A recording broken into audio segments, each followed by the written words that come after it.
There are stories in Etherion that unfold like ancient scrolls, slowly, carefully, revealing more than just events. They reveal fractures in the fabric of what we believe to be real, and among such stories, few are as quietly devastating as that of Thayel. Her name is not recorded in royal archives, nor sung by wandering bards. You will not find her mentioned in tales of war or glory, and yet those who know her story speak of it with a tremble in their voice, as if merely remembering it might invite something to look back at them. Thayel lived in the highlands of Varethûn, a region marked by heavy fogs, pale green moss, and silence that clung to the stones like a secret.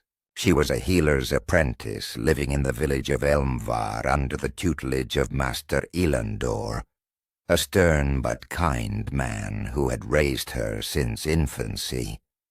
Her days were simple. She tended wounds, prepared tinctures, gathered herbs from the forest, and watched the seasons change through the misted glass of her small window.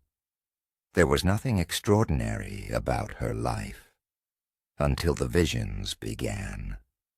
They started subtly, at night, in dreams that she could not shake off upon waking. She saw distant places she had never visited, felt emotions that were not her own. The dreams were unlike anything she had ever known.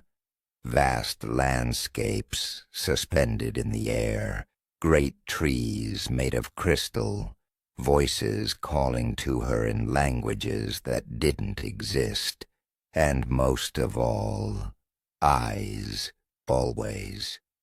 The eyes, watching her from the edges of perception. At first she dismissed them. Nightmares, perhaps brought on by exhaustion or fever, but they persisted, and then they began to follow her into waking hours. It began with the feeling of being watched, common enough, until it became unbearable. She would stop suddenly while walking, sensing presences that were not there. Then came the sounds. Low-frequency hums that pulsed through the earth beneath her feet, rhythms that seemed to synchronize with her heartbeat. Soon, she began to see patterns, symbols etched into the air itself, visible only for seconds before vanishing. She would look into someone's eyes and, for a brief instant, see a different face looking back. Not someone else. Something else. She tried to remain silent, to ignore it, to convince herself it was madness. But there was a moment, one she never spoke of, that shattered her doubt forever. Alone in the woods, beneath the silver light of a full moon, she saw the sky open, not figuratively. It peeled like paper burning from the edges, and behind it, behind the stars, there was something else. Not darkness, not void, something structured, alive, watching. That night she confronted Elandor. She expected him to laugh or to fear her. Instead, he simply nodded and said, "It's begun." Then he told her the truth. Her mother had also seen. She had belonged to a forgotten lineage known as the Centauri, those who bore the eyes. It was not a title, but a curse. They were seers, not of the future, but of the hidden structure behind reality. They did not predict, they perceived, and perception in Etherion is power. Dangerous power. Most Centauri were hunted down during the time of unmasking, when the kingdoms feared infiltration by the Varneth, extra-dimensional entities believed to manipulate perception and thought. The Centauri, though never proven to be allies of the Varneth, were too close to the threshold. Their understanding of reality was seen as a threat.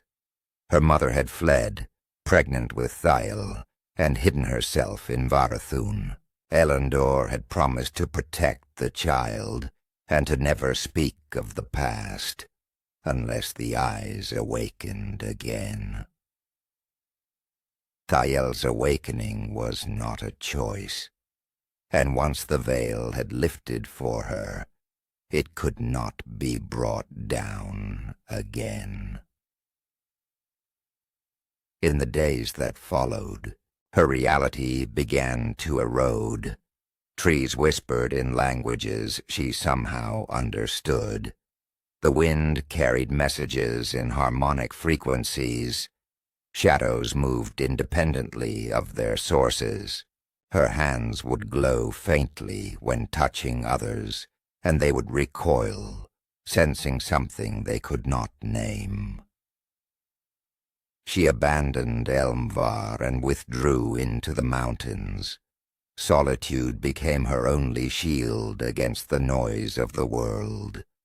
But even in isolation, the visions intensified. She no longer dreamed. She drifted. In the space between sleep and waking, she would see impossible geometries, hear choirs of beings that did not breathe, and feel her mind slipping toward something vast and cold and beautiful. She began to understand that the world was layered. What most people saw was merely the surface. Beneath it, beneath color, shape, time, there was structure, threads, logic, a lattice of meanings and mechanisms, and through her eyes, she could see it all, and something saw her in return. She never gave this being a name, though in later retellings some would call it the Architect, others the Deep Gaze.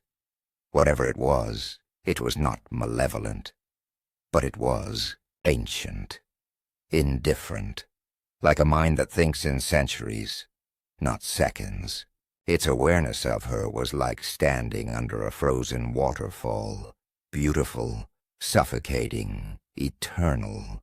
Others began to seek her out, wanderers who had heard whispers of the Veilbreaker, scholars obsessed with the structure of magic, cultists claiming she was the herald of a coming change. Some came in peace, some came with knives. None left unchanged. She spoke little, and when she did, her voice trembled with layers, echoes of other thoughts woven through her words. Animals would not approach her. Technology malfunctioned in her presence. Some claimed she could see a person's entire life by looking into their eyes for just a moment. And then she vanished. There was no body, no footprints, only a stone circle left behind in the highlands, where the mist never settled again. Some say she passed fully through the veil, others say she fragmented, her mind too expanded to remain in one place. A few believe she still watches, through reflections, dreams, and patterns. And some, those who have seen the cracks, claim she leaves marks behind. Symbols, frequencies, warnings. There are entire schools of esoteric study dedicated to interpreting what Thayel may have seen, and yet none agree on what it means. Some believe she glimpsed the mind of Etherion itself. Others say she saw the remnants of the first cycle, an age before memory, when perception shaped existence directly. The most radical scholars believe she touched something that predates the gods, something still watching, waiting for others to awaken. But one thing remains consistent in all versions of her story: the eyes. They were never hers alone. Some claim to have seen them in the sky, others in mirrors, or in the pause between thoughts. They are always watching.